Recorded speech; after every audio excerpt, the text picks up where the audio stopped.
Going to talk to you now about community cohesion. This is the one that we did the learning walk for when we started out outside down by the gates.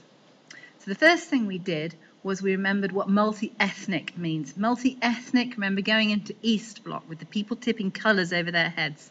So multi-ethnic means a society with lots of different people from different races, so they're different colours. Multi-faith, guess, means multi, many, faiths, religions. So it's a society with people of different religions in, such as Jews, Sikhs, Hindus, Christians.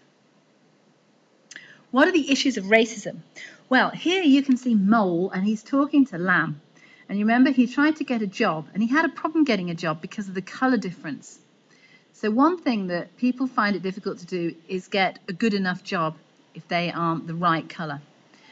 It can make it harder to make friends and have links with the community. Remember when Mole tried to play football? And remember then Mole got beaten up by Donkey. So one thing that can happen, one problem with racism is that people can get attacked because of the colour of their skin. They can have a far higher incidence of crime that happens to them.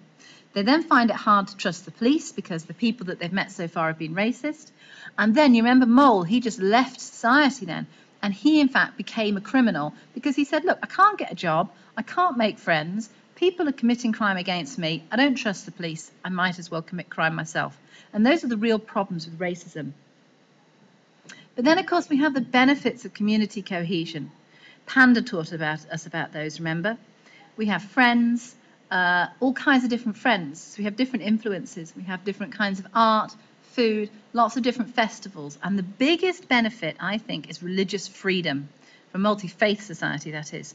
Which is, if I live in a society with Jews, Christians, Sikhs, Muslims, and atheists, then I can decide for myself what religion I want to be, rather than just having to be the same one as everyone else. Let's talk now about Christian teaching about racism. There are lots and lots of teachings against racism in Christianity because Christians really are against racism.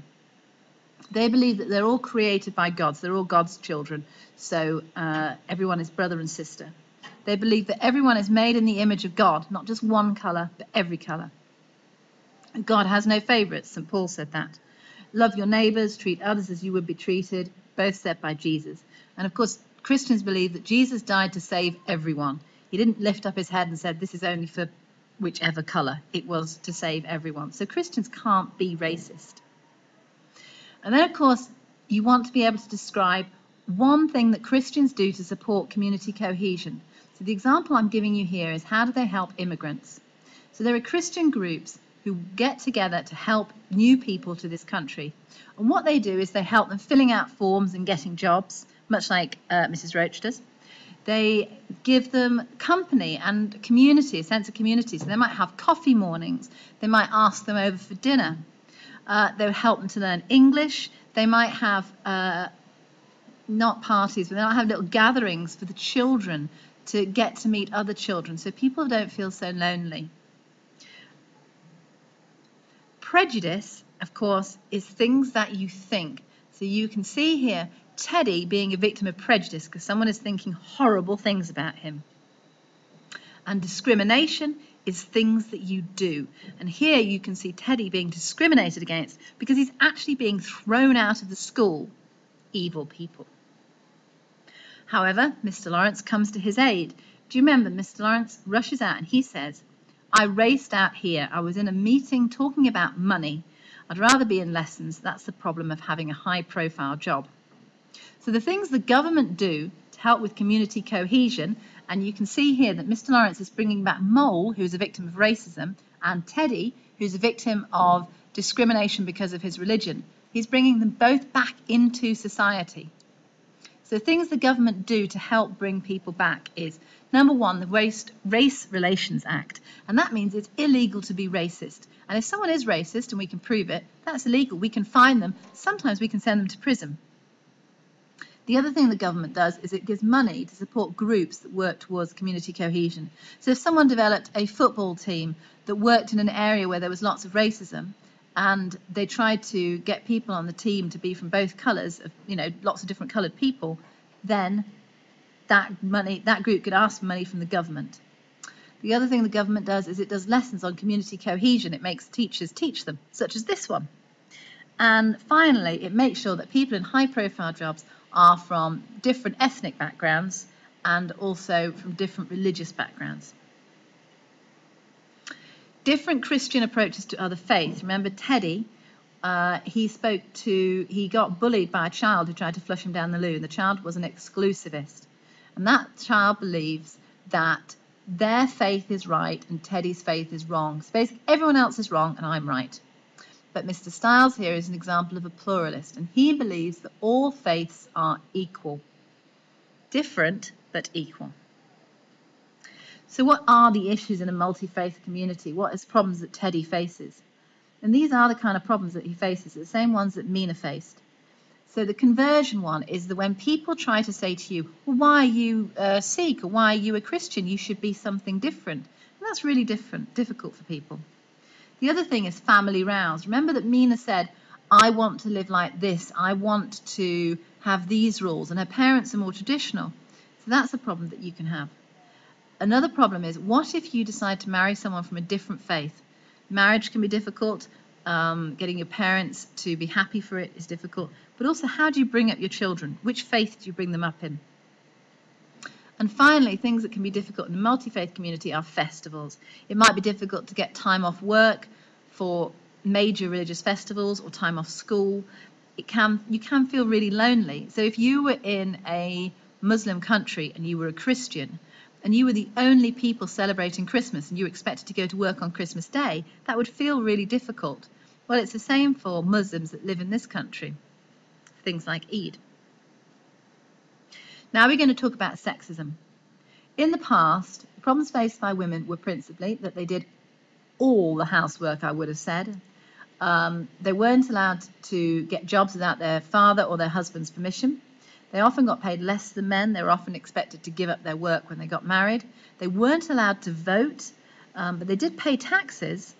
They weren't seen in law as adults or as equal. In law, they were considered to be children, and in society, they were also considered to be children quite often. And these things changed for lots of different reasons. Firstly, the law came in, the Sex Discrimination Act and Equal Pay Act. So I can't discriminate against people because of their gender, and if someone's a man or a woman, we have to pay them the same for the same work. In World War II, lots of the men went away to war, and the women had to do their jobs. They had to do jobs on the factories, jobs in farms, and what it did is it taught women that they are just as capable of men. And so at the end of World War II, when the men came back and said, thanks, can we have our jobs back? Women said, no, not so much, because actually, I'm good at this. Getting the vote was a massive help for women to get equality, because without the vote, I don't think the Sex Discrimination Act would have happened or the Equal Pay Act. And finally, the pill. Contraception is a real key element to a woman being able to control her life. It means she can control when she has children, and if you can do that, then your life suddenly gets much easier.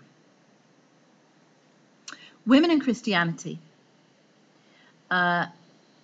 On one side, you've got the people that believe that men and women are not equal. So you can see Miss Jeans here, who St. Paul has said to her, I do not permit a woman to teach. That's a quote from the Bible by St. Paul.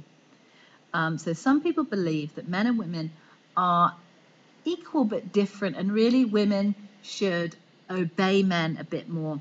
So that's because of things like what St. Paul said there, I do not permit a woman to teach. Also because all disciples were men. And because Eve did the first sin, and as a result of that, we all have to then live in a world that's imperfect, and we die and stuff like that. So it's all very bad. But lots of Christians think men and women are completely equal. Several reasons for this. Firstly, because when Jesus rose from the dead, the first people he saw were women, and that would have been on purpose. So he was saying to these women, the biggest moment of his life was the resurrection, and he was saying, see this and tell other people. So they could be said to be his disciples. Also, when there was a story of Mary and Martha, and I'll show you a picture of that in a minute, and Martha said about her sister Mary, Mary should be back in the kitchen. Tell her to come back in the kitchen with me. Jesus said, it shall not be taken from her.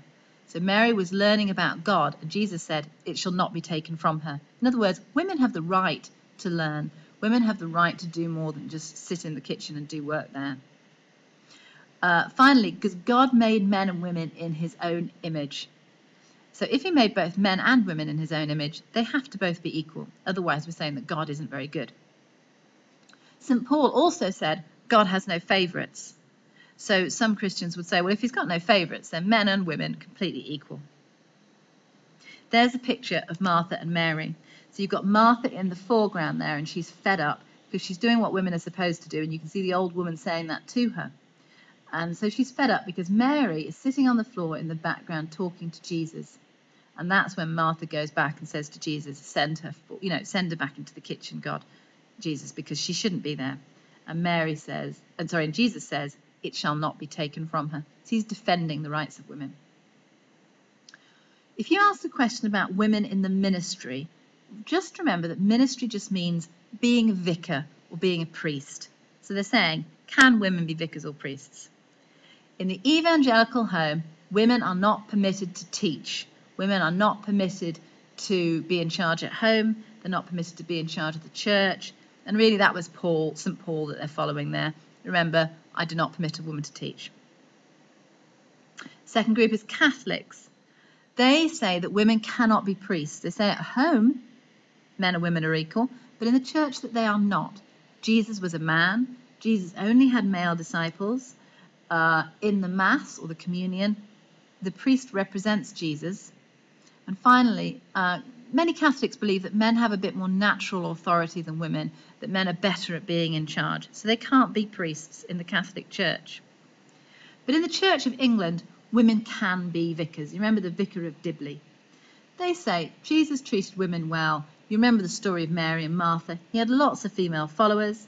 And they say women make good vicars. You know, vicars often are around when people are upset, when people are nervous. And they say women can be very caring and supportive. So women should be allowed to be vicars, and they are in the Church of England. Thank you very much for listening.